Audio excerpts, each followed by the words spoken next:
Okay, hi everyone. Welcome to the June Lunch and Learn. I'm sorry that I am not on live with you today. I had a prior commitment, but I'm recorded this. Sarah's going to play the recording for you, and Sarah's going to lead the discussion after the recording is done. But if there's, still some questions, feel free to reach out. I wanted to talk about sparkling wine today. There's been a couple of interests from different people within the industry here in Iowa and the Midwest. And I thought I'd start with, some of the basics in traditional method sparkling wine. And there are people within the Midwest that have experience with this. So I'm not going to get into too much of the technicality, but more so the theory behind it and some terminology and things like that. And I hope that this progresses into more content, more events, more learning opportunities where we all learn from each other as well, because there's a lot of sparkling wine being made now in Iowa and the Midwest. And I think this is a good topic to keep building on over the next year or so. So let's jump into this. Let's see if I can get, there we go. So making a lot of sparkling wine in the Midwest. When I first got to Iowa in 2015, I thought, wow, these varieties were growing, these cultivars were growing, are really well suited for sparkling wine with their high acidity, some of their early harvest dates. And we put on a couple, I know Dr. Murley put on a symposium for sparkling wine. I brought in some experts in 2017 to talk about sparkling wine. And it's nice to see that the interest did come, and people are making different types of sparkling wines. And now, there's interest, I would say in general, as to how people are doing this. And I don't pretend to be an expert. I'll be honest, I've never done this I've never produced sparkling wine. But I think I know the theory behind it. So I've tasted quite a few really great sparkling wines around the Midwest. So that's where I'm coming from today. So definitely with the idea, the style of sparkling wine has grown in popularity in the last 10 years. There's several dedicated winery around the Midwest. So Illinois Sparkling Company, Dosage in Grimes, which is Susie Beauregard's winery in Grimes. Moose in Minnesota, so that's Josie Boyle, who spent some time here in Iowa. And El Mabi in Michigan. And all of these people are using hybrid cultivars, cold climate cultivars in their wines. And so it's really exciting. And there's lots of other people producing sparkling wine. These are just dedicated businesses to sparkling wine. So there's some serious interest in the Midwest.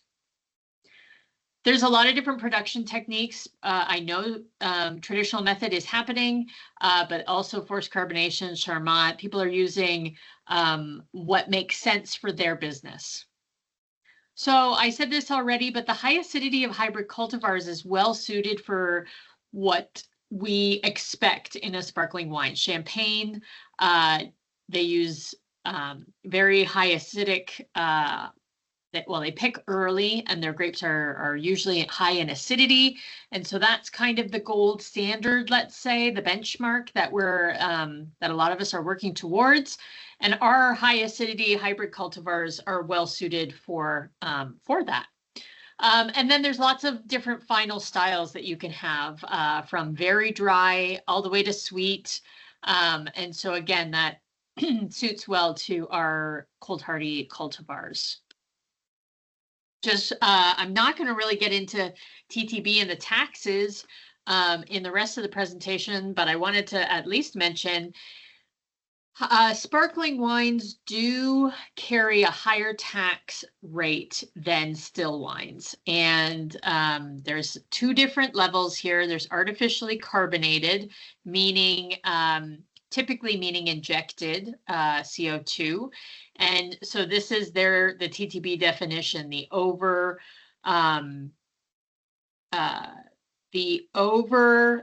0.392 grams of CO2 per 100 milliliters that is injected. So that's $3.30 a gallon compared to the $1.07 for still wines. However, there is a dollar credit for production under 30,000 gallons. So I think most of us are probably living underneath that, or there's different levels, so definitely check that out. And then sparkling wine, so naturally sparkling wine where you're doing a second fermentation to get those bubbles, it's at $3.40 a gallon. But again, there is that dollar credit for under 30,000 gallon. Okay, so let's jump into where did sparkling wine come from? Champagne, let's go back to Champagne because we're talking about traditional method, and that is where traditional method was developed. So Dom Perignon, very famous name in sparkling wine and in Champagne. He wasn't trying to make champagne by accident, or he noticed that this was happening. So they would leave their bottles in the cellar over the winter, and then in the spring when they would come back and the temperatures would start to warm up in the cellar, they would start to have bottles exploding on them, and they noticed that there's buildup of CO2. And so this is, they started doing experiments and trying to figure out how that was actually happening, because they did actually want to prevent that from happening. A couple things, though, that Dom Perignon did do that was really important. He looked at blending of grapes and wines to make the best wines possible. So that was a really important addition to winemaking. And he also looked a lot at how to make colorless wine from red grapes. So Champagne, there are 3 grape varieties that they're allowed to use. Pinot Meunier and Pinot Noir are 2 red varieties they're allowed to use.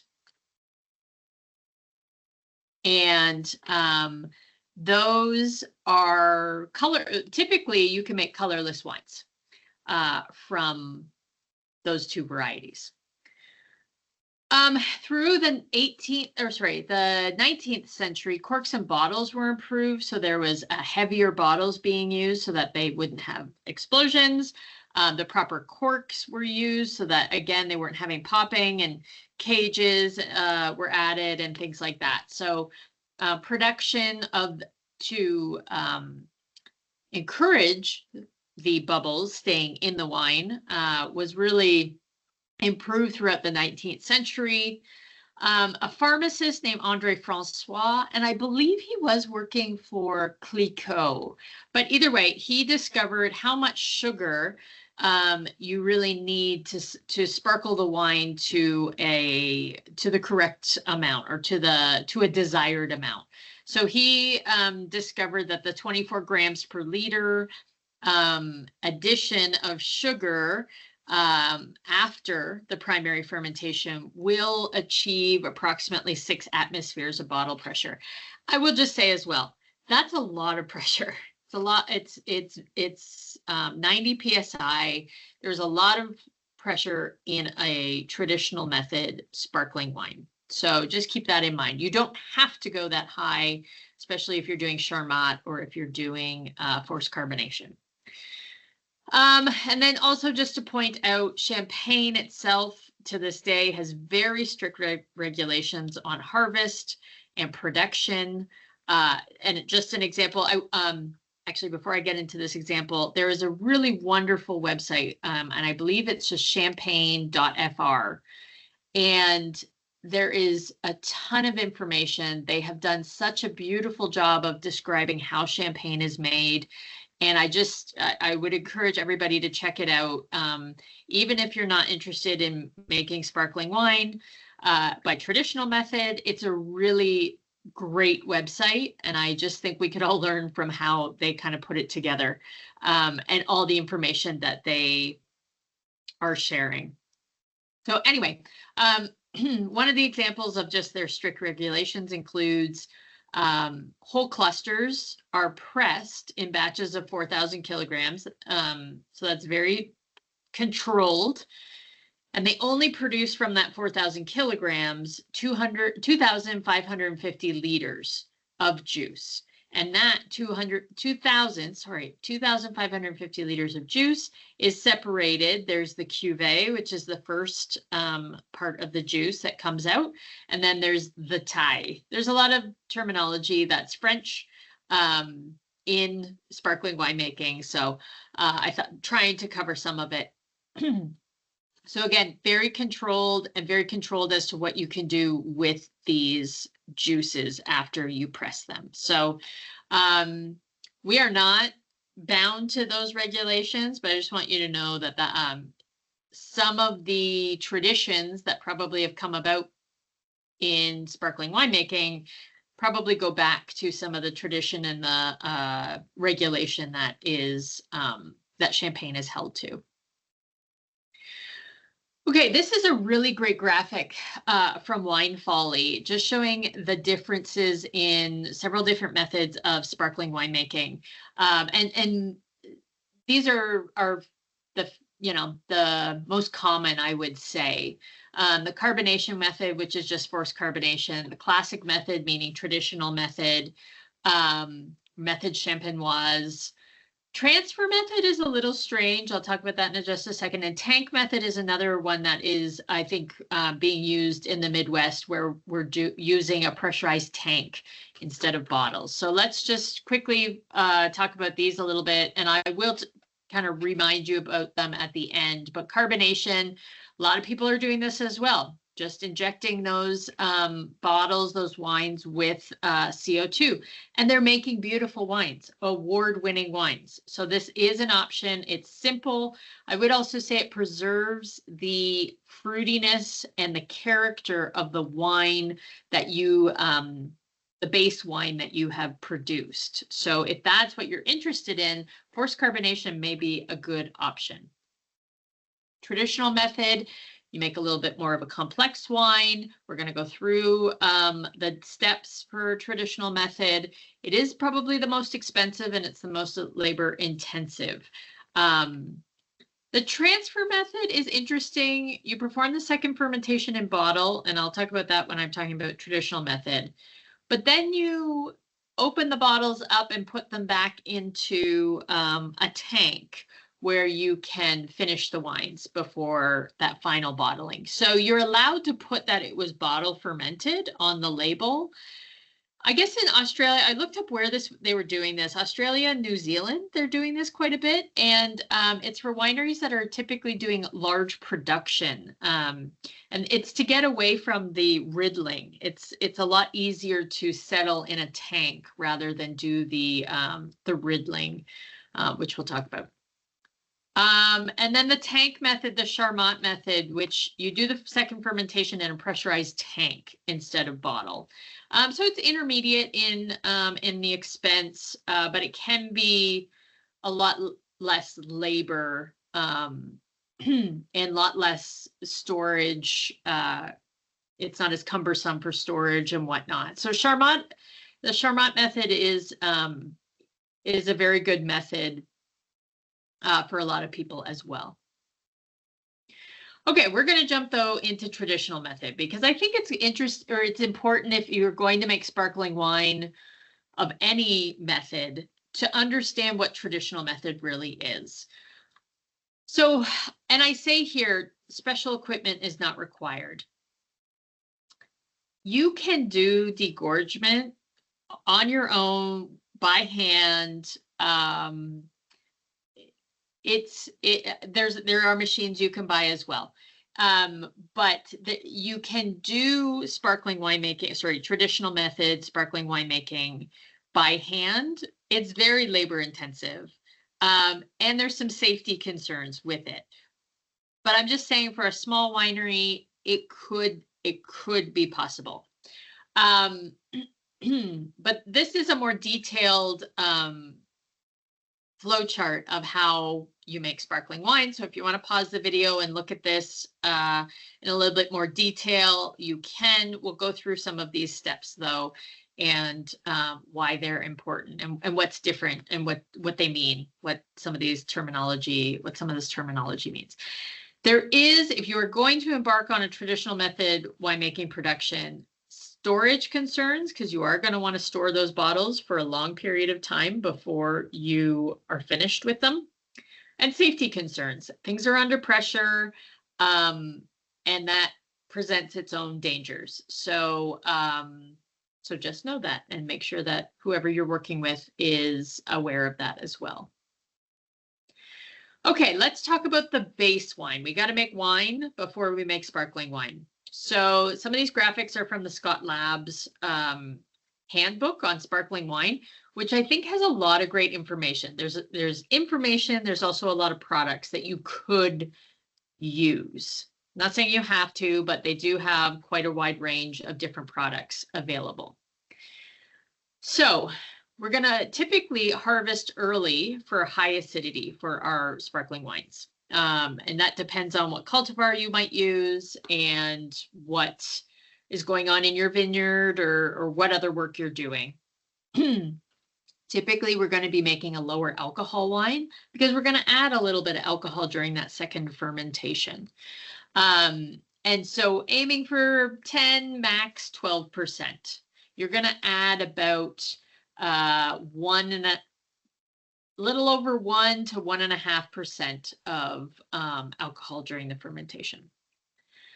You do want to prep this wine for its second fermentation in terms of clarification and stabilization. You want to do everything. It's basically a finished wine. You want to filter or rack. It's probably in the wrong order there, but you do want to stabilize with bentonite, minimal, because you don't want to strip out too many aromas and whatnot. You definitely want to cold stabilize. You do not want crystals falling out during your second fermentation or aging. And you can do malolactic fermentation on these wines. Some people do a portion, so they're split off maybe a third, a quarter, a half, depending on the style you're interested in. Perform a malolactic fermentation and then put it back together with the rest of the wine. You can and you should use SO2 as well to protect this wine, but realize you're going to do a second fermentation at some point. So you want to be, let's say, light-handed with the SO2 and use it carefully. But all things that you can and should do to prep that wine for the second fermentation. Blending. Blending is obviously a major component of champagne production. You may want to blend different varieties or tanks together. Totally fine. I think that would be interesting in the Midwest with our different cultivars. The main thing with blending, and we say this with still winemaking as well, when you blend two wines together that are stable, that blended wine is not necessarily stable. So definitely do your checks. Check that you still have cold stability. Check that you still have heat stability before moving forward with your sparkling winemaking or with your second fermentation. Okay, so now we're going to do our second fermentation. We are going to do what is called the tirage. So depending on the winery, I read that you can do this in two different ways. You can either add the liqueur de tirage, and I'll tell you what that exactly is in a second. You can add the liqueur de tirage to your tank and then bottle your wine. Or you add your liqueur de tirage to a bottle after you've bottled all your wine. So, or in the bottling process. So, and then after you add this liqueur de tirage, you crown cap it with a bidule. And a bidule is this little insert that you would put in your, that sits on the inside of the crown cap, and it does help with riddling. So this is what a bidule is. I don't think it's absolutely necessary, but I do think that they're helpful for the riddling disgorgement process. Liquor de tirage, what is this? This is our yeast, sugar, and yeast nutrients. This is a solution of those things. And these yeast are active. Okay, I'm going to talk about this actually in the next point. Those yeast need to be activated as if you were doing an inoculation, because you're doing an inoculation, but it's much more, you need to be much more careful than if you were just inoculating juice. There is a long procedure. It's 2 to 4 days long to build up that inoculum. Because remember, your base wine has alcohol. It probably has a little bit of SO2. It has alcohol and it has acidity, and it doesn't have a ton of sugar. So those yeast are going to struggle when they get into that base wine, when they are put in that bottle. And so you really need a healthy inoculation with this liquor de tirage. So the yeast, there are very specific yeast to use in sparkling winemaking and traditional method sparkling winemaking. Typically, you want yeast that need low nitrogen, have low nitrogen needs. They have typically a large temperature range, and sometimes you can buy, it's totally up to you. There's an encapsulated yeast. They are more expensive, but they are much easier to remove at the end in terms of riddling and disgorgement. So that's an option. And I do believe they may be reusable, but I would have to check on that. So the liquor de tirage, really important step to get right. Really important to get that inoculum, that these yeast good and active to the right level. You can also add riddling aids at this point, because you're not going to open up that bottle until after you've riddled the wines. So there's different products out there that help to riddle the wine. And the second fermentation typically will take about 30 days. So those yeast are a bit stressed out, and then there's bubbles that are going to be made, so pressure starts to go up, so that's also stressing them out. So it does take them a little bit of time to get through this fermentation.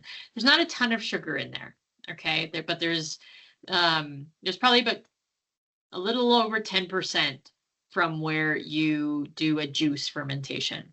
So about 10% from a regular fermentation. So they've got they're a little stressed out to get to chew up that sugar. Okay, so then typically in traditional winemaking, and this is up to in Champagne, very strict regulations. In America, winemaker's choice. How long you're going to age on the lees, the yeast lees. So the yeast are in there, they do their fermentation, they're going to die. They're going to die in that bottle. And when they die, they open up and they lyse. So lyse just means to open up, and so when they open up, they expel into the wine all these interesting things: proteins, polysaccharides, amino acids and peptides, nucleotides, lipids, and all of those things give the wine some sensory characteristics. Okay. Champagne typically has a bread-like note to it. And that's from the yeast. If that is what you want, you probably will want to age on the yeast lees for a long time. What is a long time? 12 months plus. If you're not interested in those characteristics, you might want to remove the yeast earlier. But I will say, if you're doing traditional methods, sparkling winemaking, you probably are going for those characteristics. And so when you're doing this and when this is happening, your wine should be stored cool. 55 degrees Fahrenheit is very typical. And those bottles are just going to hang out on their sides with their crown caps on, not labeled or anything like that. so this is where I say storage is important, that you have dedicated storage space at the correct temperatures so that these processes can happen. Okay. So once we've aged on the lees, we're happy with where the flavors have developed. We're going to prep the wine for its final cork. It's already bottled. We're not going to change the bottle. So the wine ages in the bottle that it will be sold in. Okay. So riddling and disgorgement. Riddling is the gradual tilting and turning of the bottles to have the yeast settle down into the neck. And I absolutely love this diagram. I've been using it for years. And you can see the cloudiness and how it clears up and the tilt gets more severe, and the turn that these riddlers, remuage is the French term for riddling, and these laborers do this, and they can turn thousands and thousands of bottles a day. But they're turning the bottle and tilting it ever so slightly in this type of program. You might say to me, why don't you just tip the wine bottle up? And one of the reasons is that the yeast will stick to the sides of the bottle. The glass is actually pretty sticky to the yeast. And so this program encourages all of the yeast to go together and cleans up the wine. There has been a lot of, work into this to understand why we do this rather than just tip the bottle upright. So to manually do this takes about 4 to 6 weeks, and you get about 25 turns per bottle as you're going through the program. Again, you need space to do this. You usually do this on a rack called a pupitre, which is just an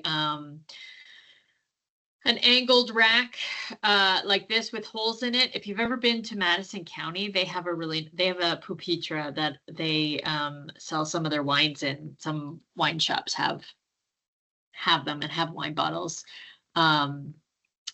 stored on there, and it looks kind of cool. There is an automatic version, and I know we have a gyro pallet here in Iowa. I assume there's some others in the Midwest, but there's definitely one here in Iowa at Dosage. And this can do 500 bottles in 7 days. So a lot easier. It works 24/7, this machine. You load it up, and in 7 days, your wines are ready to be disgorged. So that's a good thing. If you are able to purchase a machine like that. Disgorgement. Okay, so now all of the yeast is in the bottom of the neck. So we need to get it out. So what do? You freeze the neck in a very specific solution. It's at negative 16.6 Fahrenheit, at negative 27 Celsius. And that freezes, this portion. So what you do, and there's lots of videos online that you can go and find. You take the crown cap off, and it's under pressure. Remember that. So this is where it can get dangerous, but you take the crown cap off, and that frozen plug will shoot out, and it does shoot out. Just trust me on that. It shoots out. And you do obviously want the bottles chilled because you don't want to lose your bubbles. So you do this all in cold temperatures, and but that's how you get the yeast out. Now there are machines that will do this. This is a picture of the machine at Illinois Sparkling Company. So there are disgorgement machines, which obviously take some of the safety concerns out. And mechanize it, which is a good thing. Whoop. So when that plug is expelled, there's a little bit of gushing that can happen. A little bit of wine is lost, but also that plug has a little bit of wine. We need to refill that so that we have 750 mLs of wine in that bottle. And there's a lot of different things you could add in there. Typically, you're going to add in a wine that's very similar to whatever base wine you had. And you can do it at different sweetness levels. So if you've ever bought a sparkling wine and seen things like extra brut, extra dry, demi-sec, that is what dosage was added in. So that little bit of wine to replace the bit that was lost during the disgorgement. So it's the liqueur de dosage. At this point, you can add some SO2 to protect the wine. And there's other options out there as to what you might add. So you might add a reserve wine. You might add grape must to make it sweeter, but also maybe add some complexity. Brandy is an option. In Canada, I had a sparkling wine where they added ice wine as the dosage. It was really interesting. Or maybe nothing. You could do a zero dosage, but know then that you might have a little ullage, a little space in your bottle. So again, SO2 can be added at this step, but there's also a couple other additions that you can make at this step. There's different products if you need to help the wine out a little bit, for finishing and whatnot. And at this point, you're going to add your appropriate cork or closure, and it needs to be an appropriate type of closure. So you can add a crown cap back on. A lot of people are just adding a crown cap back on. It's nice and clean. If you do add a cork, you do want to have a cage on there to hold that cork in. Trying to think if I've seen any other closures. Not really. If you're doing traditional method sparkling winemaking, remember that you're at very high pressure. And so something like a screw cap, even a pressure rated screw cap for like soda is not enough. Okay, so just to bring it back to some of the other methods out there, we've got and how things stack up. So traditional method, the Charmat or tank method, the transfer method, which I don't think anyone is in the Midwest is doing the transfer method. The ancestral or pétillant natural, that's a single fermentation. I just wanted to bring it up here because you may have heard of it. It's a single fermentation, and you hold on to those bubbles from the primary fermentation. So it's an interesting choice. And then carbonation, which is just CO2 injected. Some different differences between the styles. If you are looking for something that's more fresh and fruity, or are you looking for something that is more complex? And there's some pros here. Definitely look at the cons, though. Traditional method is the most labor intensive, the longest production time, the highest cost. Whereas CO2 injection is inexpensive and very fast. It's simple flavors, however, so it depends on what style you're going for. The bubbles do tend to dissipate quite quickly in carbonation, in CO2 injected. So feel free again to pause if you want to take a look at some more details of these different methods and pros and cons. Okay, so just to wrap up, traditional method sparkling winemaking is absolutely possible in the Midwest. It's happening, and if you are interested in it,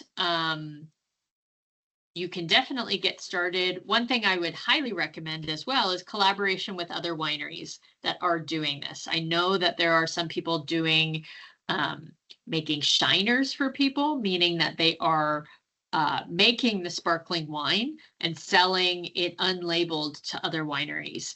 And so that's an option if you'd like to add something to your menu. I do think the high acidity of the grapes is ideal for sparkling winemaking. So I think it's it's well suited for the Midwest.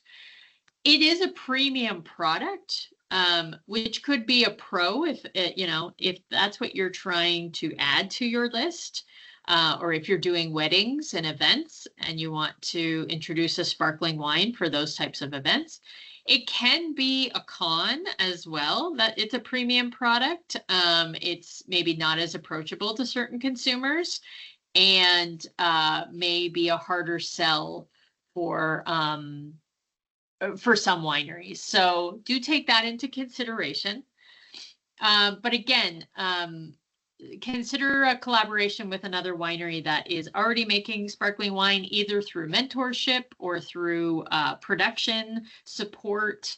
I think this is an obvious way that we can work together and help each other out. And so that is the end of my sparkling winemaking traditional method discussion with you today. I encourage you to have a chat.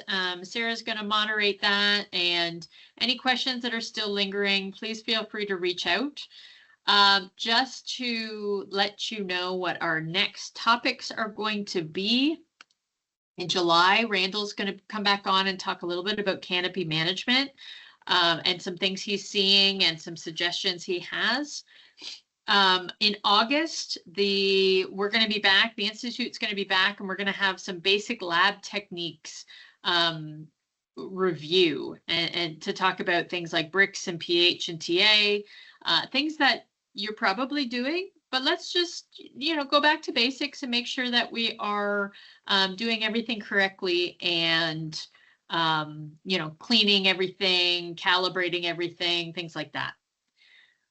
Other events that are coming up, we are trying to schedule and organize a sparkling wine roundtable here in Iowa for July. Getting people together, let's try different things, let's try different wines, some benchmark wines, some Midwest wines. And so be on the lookout for that. We're trying to combine that maybe with another vineyard event as well. So look in your emails and look at the June newsletter. We'll have more information about that.